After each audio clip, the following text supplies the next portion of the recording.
Chapter 16. Baba's Mission. Sai Baba, during his sojourn on earth, kept himself at various levels, and devotees meeting him treated him as occupying various levels at one and the same time, a fact which is well brought out in Justice M.B. Reges' introduction to Baba's Charters and Sayings.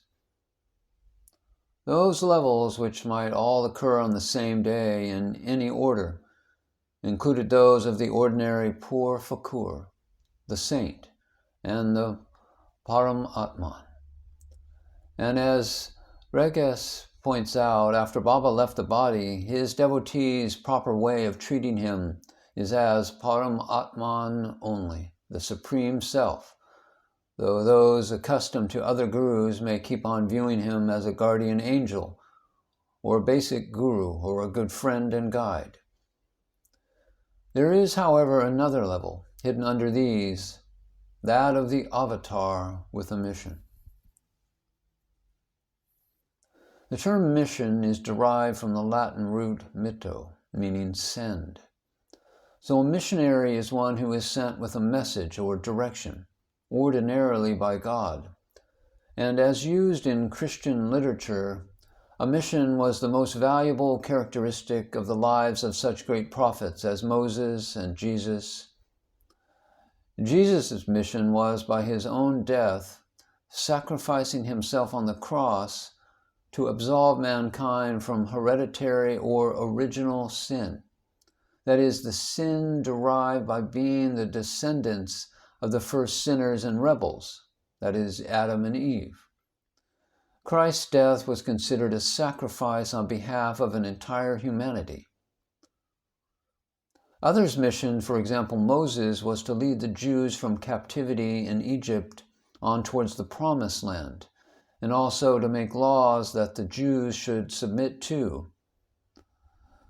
The idea of a missionary is practically that of an agent. In the case of Sai Baba, he declared, "God has agents everywhere. They have great powers. I also have great powers," implying thereby that he also was an agent of God. Baba also expressly told Rasani, "I can do nothing except what God orders." He did not give G.G. Narka, saying, "The fakur has not permitted me to give you the robe of the sannyasin." Narki was to be a family man, earning as a householder according to God's plan, and not a beggar or sannyasin. As an agent, he said that he had a vast power, that is, divine powers. The powers and the mission have a close relationship.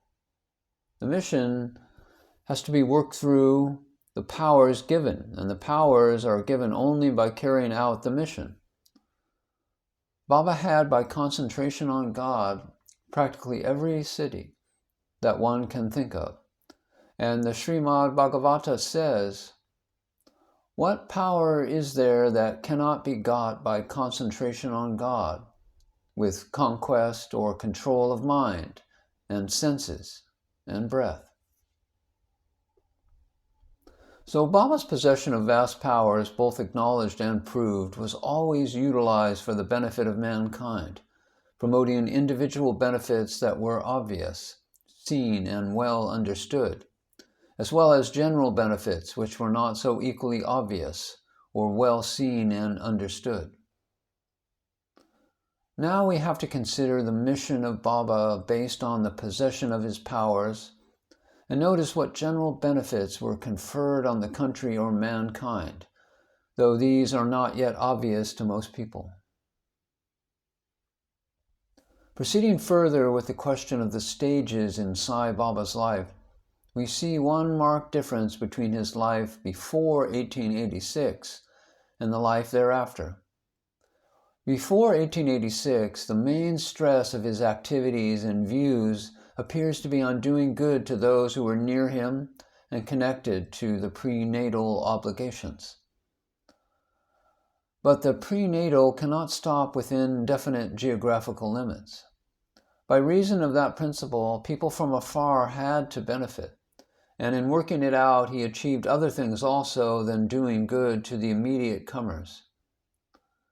The benefits derived by others consist in the development and spread of the Sai faith intensively and extensively all over the country, thus arresting the spread of atheism and agnosticism. And secondly, the unification thereby of Dharma and religion, regardless of existing diversification and divisions of religion and caste and creed.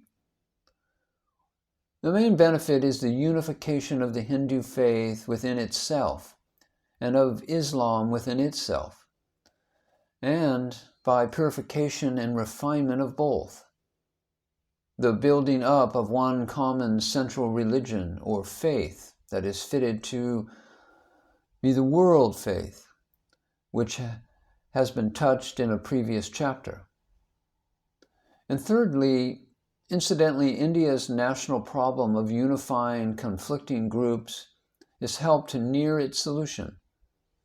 This is referred to as Baba's mission in the daily noon arati at Shirdi. As one scripture says, the Jayadev, when Dharma is ebbing, you incarnate. Even atheists, you give faith in yourself. In principle, there is no difference between Hindus and Muslims. To show this, you again came into the world with a human body. You look upon both Hindus and Muslims with equal affection. This Sai shows himself as all-pervading, as Atman of all. There will be plenty of occasion in the following pages to fully establish the truth of the above. Baba did really promote Hindu-Muslim unity, and a separate chapter also may be devoted to the consideration of that in detail. But for the present, we may note that it will be wrong to confine Baba's life to a single achievement and refer to that as the mission of his life. Baba was a God-realized soul, prepared by his Samartha Sadguru for the attainment of full divinity and the consequent establishment of himself as a Samartha Sadguru to continue the Guru Parampara. He had numerous connections with innumerable people in former lives, and when taking up a human body, he naturally had to give the benefit of the former connection to those formerly connected. But this cannot be said to be the main object of his life. The main object of any life is simply the unfolding of the life as part of God's plan. Innumerable benefits may follow therefrom in addition to the above two pointed out. But the unification of India's two faiths with the erection of a central world religion, books large enough to make one stress it as the main object of divinity taking shape in a human body. The Upanishads, followed by the Gita, mention the main purpose of such incarnation or avatar, as it is called in the Puranas. Lord Krishna tells Arjuna, whenever righteousness and dharma fade, and unrighteousness is on the ascent, then I incarnate. I incarnate age after age for protecting the good and destroying the evil, and for the establishment of dharma, or righteousness in the world. This dharma, or establishment of righteousness, is a very wide term, and the work of a Samartha Sadguru may well be said to be that of establishment of righteousness, or maintenance of the universe. Baba was trained by a guru with high God realization, or self-realization and divine power, and was equipped with those powers at the Diksha or initiation, either potentially or gradually developed, or in full development, and he had to use them to find out who were to be benefited by him merely by reason of previous contact, that is, contact in previous lives, and who were to be crushed out as the oppressors of the good. But incidentally, one thing would be clear, that is, when the good are being helped, they not merely attain worldly benefit, but also spiritual advantages. They grow more into life, light, and love, and they absorb more and more of Baba's nature by constantly dwelling in their hearts upon him, on account of their love or gratitude towards him. They get more and more like unto him. And if any of them should have the capacity, they might develop even into the fullest likeness of Baba. The incidental consequence of the development of such virtues and superior nature is to attract others. But good and evil are infectious. Persons who lead highly moral lives naturally affect their neighborhood, and all persons that come in contact with them rise in their grade of morality and spirituality. Some of them may get into the position of gurus for others. Thus, the line of guruship would be continued from Baba through these on several grades, grade after grade, though none of the latter may be a Samartha Sadguru. It is exactly like a dynamo attracting some pieces of iron and thereby converting them into magnets. Other pieces of iron or steel come near the first mentioned pieces and get by contact their properties, which are really the properties of the original dynamo.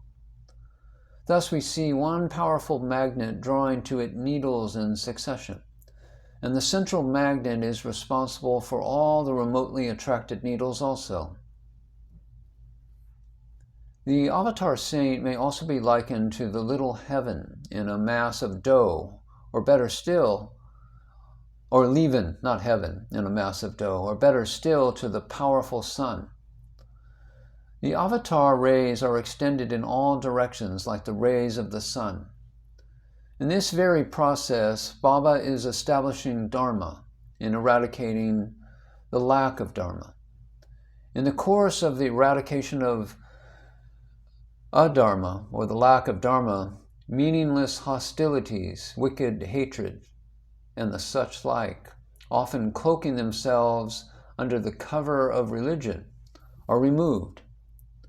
And thus, fights between religion and religion tend to disappear when true religion, like Baba's, gets spread. Every great soul working like Baba on principles of contact with the one loving, eternal Father of all must naturally diffuse such love and avoidance of hatred to even the remotest persons that came in contact with him. Therefore, Baba's influence tends more and more to removal of hatred and the spread of mutual love between religions and groups, economic groups and other groups also. Baba's functions may therefore be well described as bringing the Hindu and Muslim units in India together by showing them that they are all working under one common loving Father, and that their differences are immaterial and undeserving of any stress. Baba has done this, and in doing it artistically and artfully, without drawing critics' attention to it. And this will be described at length later on the process that goes on generation after generation and age after age, very little perceived before fruition. Baba's main work was that of a Samartha Sadguru, who had to diffuse religion and help the good and remove the evil that oppresses the good.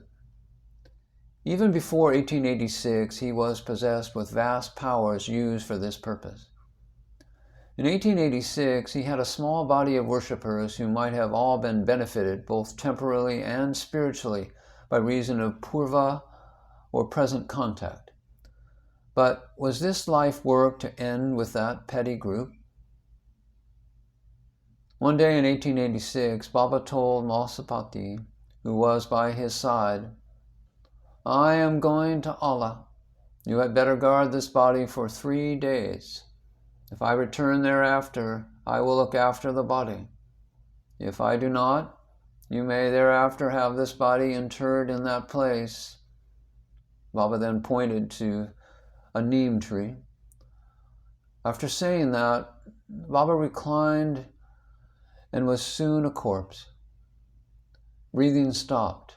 The bodily heat disappeared. The color of the body also turned livid. Soon the rumor got round that Baba was dead.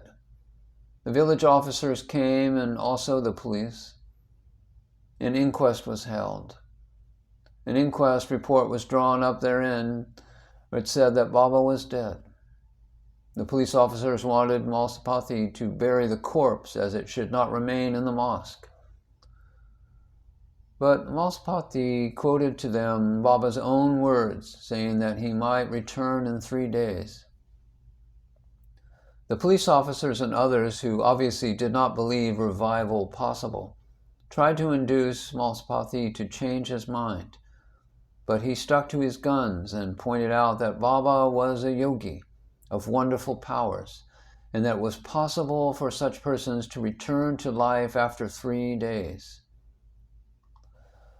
The police thought ultimately that it was safer to leave the responsibility of keeping the body for 3 days with Mahasapati and the devotees of Baba. The body remained there for 3 days, a perfect corpse, no sign of life at all being seen.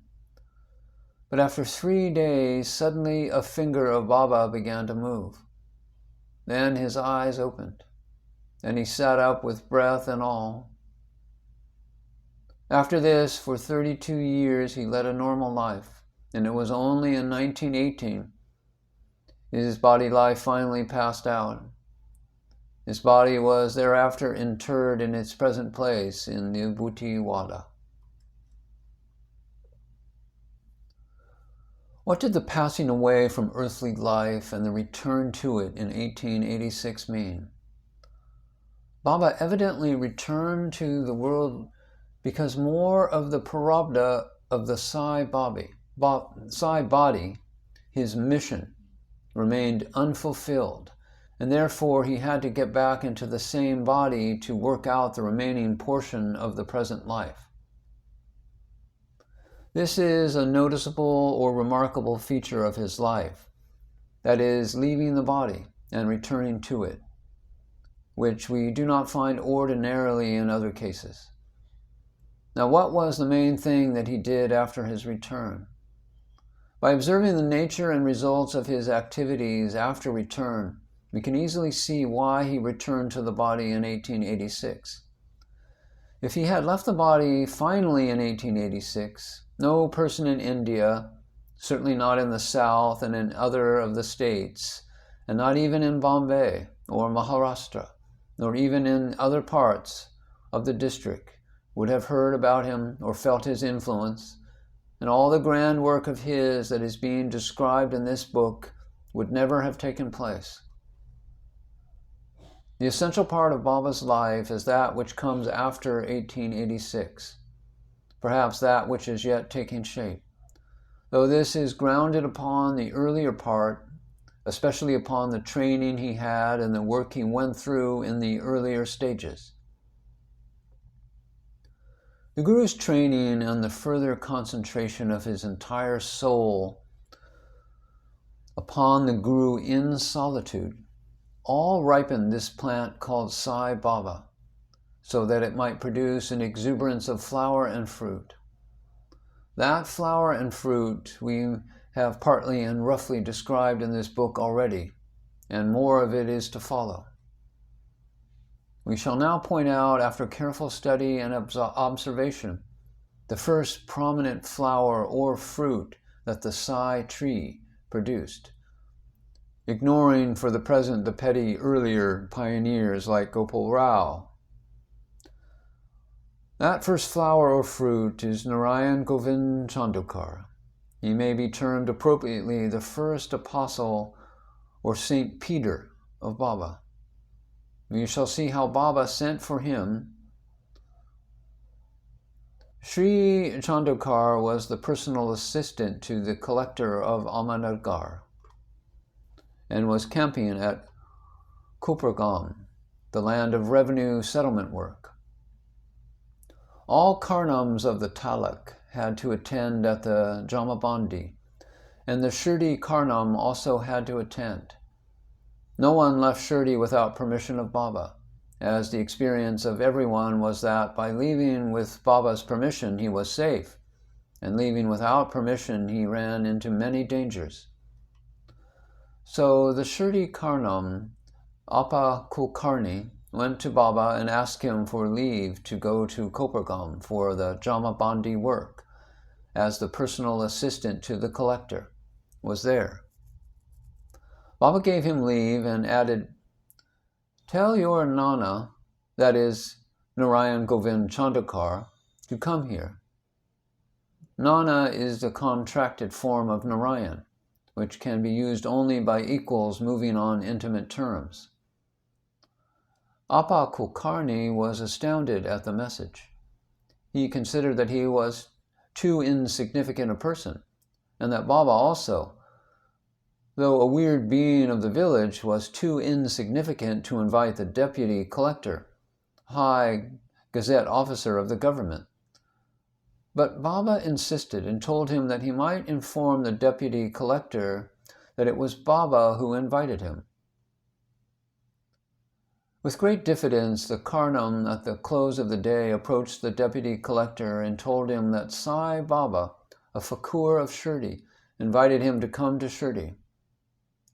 Chandokar was astounded.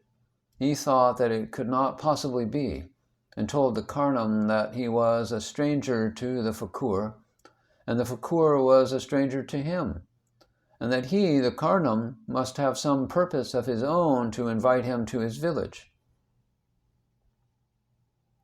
In spite of the Karnam's protest, Chandokar would not believe him and sent him away. When the Karnam reported his failure to Baba, Baba repeated the invitation, and again the Karnam was considerably diffident and approached the deputy collector the second day and repeated the invitation. The second invitation had the same fate and for the same reasons as the first. That again was reported to Baba, and the like of prophetess Sibyl of Rome, Baba tried a third time, and with success, Baba pressed the hesitating Karnam to repeat the invitation for the third time.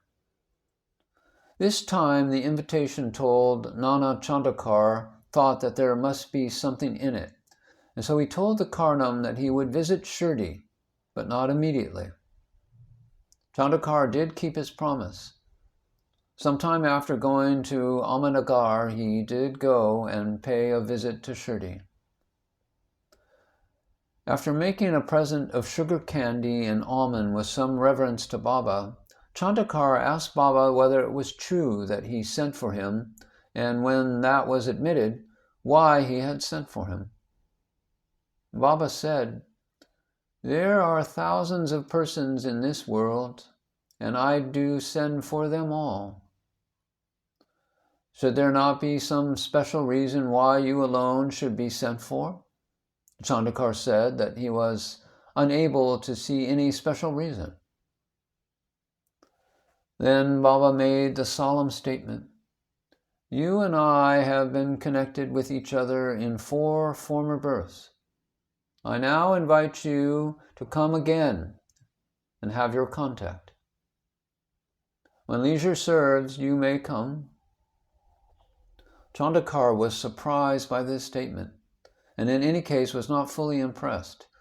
He left the place with the impression that he need not return to Shirdi, but he did not come, details of which found elsewhere, and began his grand work of carrying on the propaganda for Baba. With that, Baba's mission in life and personality enter on a new stage.